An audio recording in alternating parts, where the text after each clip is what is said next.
I'm going to show you a quick way to hook up a sprayer to a four-wheeler or either a lawnmower.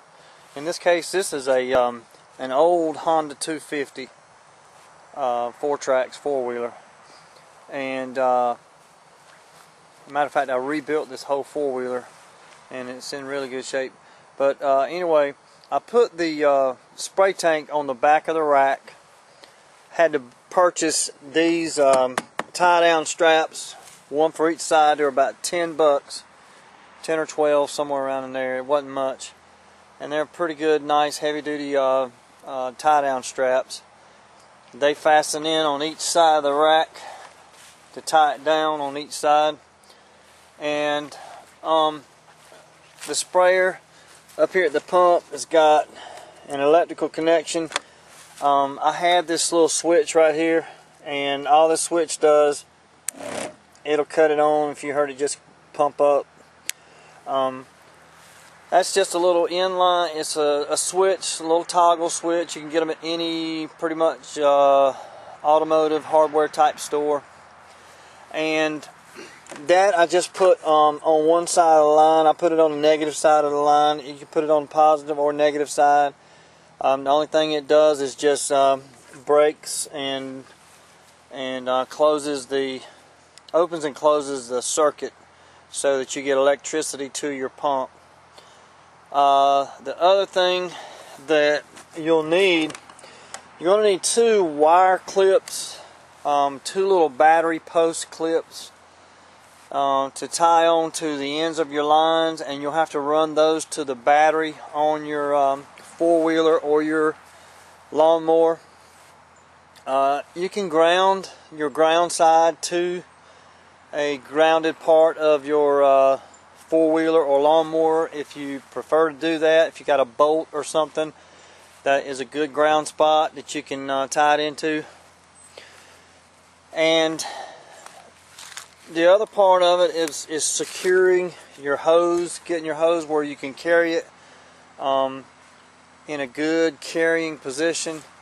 These normal types of hoses wrap around each side of it, and I just use just a bungee cord to strap that spray nozzle down so that it doesn't flip-flop and move out of control whenever I'm trying to transport or move it from place to place or whatever. So, but the spray tanks start $50, $60, $80, $100, and they go up depending on size and how big your pump is and all that. This particular tank is 25 gallons. It's marked in increments, and you can see it when you fill it up. It's yellow in color, but you can see the markings right here as it goes up, so you can measure. And also, what I did on this particular tank, if you notice on the left hand side, I put a board right here, and the reason that board's there is because the four-wheeler is not level, and that's as close to level as I could get without making any drastic changes and stuff.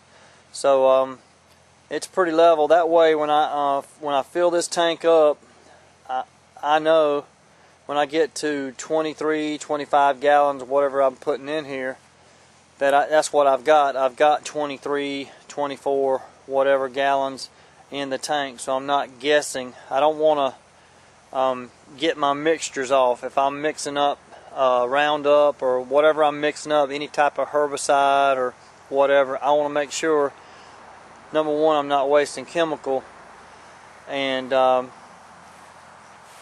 not wasting water, and not getting it too weak either. So I don't want to waste anything, don't want to get it too weak, don't want to have it too strong, because either way you're wasting chemical. But that's your basic setup for a tank. Now, if I want to do a broadcast spray off of this tank, this pump will work the same. This is a diaphragm pump, and it's going to work the same no matter how I do it. So what I'll do, is take this little fitting off right here and branch it off and have two. Each one of my fingers are, I'd come off with a Y right here with two different hoses, and there'd be a cut off over here and a cut off over here. And one of these lines would be the nozzle hose, the other hose would be the spray boom. Whichever hose I wanted to use, I cut that line on and cut the other one off.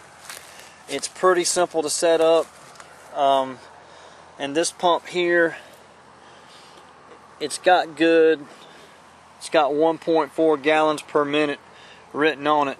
So that's going to give you pretty much at 60 pounds of pressure. It'll give you 60 pounds of pressure. You can put a pressure gauge in here in this line to let you know, so you can turn around and look at it to see how much pressure you got. So there's a couple options there, but if you want to keep it simple, you don't have to do all that. But that's just an idea of setting up a little spray tank to do some spraying around. What it really does for you is large open areas. It keeps you from having to stop often. You can just keep going. The four-wheeler I'm not the biggest fan of it because it doesn't give you the tight turns like you can get on the mower, and it doesn't have the maneuverability that the zero-turn mower does. But the tank really restricts the mowers in some cases. So I'd rather have it on the mower, but it's more versatile on the four-wheeler. The four-wheeler can pretty much go any place, or most places. They can go very, very good in most places. So you got the four-wheeler is a good option as well. So it's just kind of something to throw out at you, and hadn't put out a video in a while, so I hope you guys can get a little something out of it. Anyway, thanks for watching.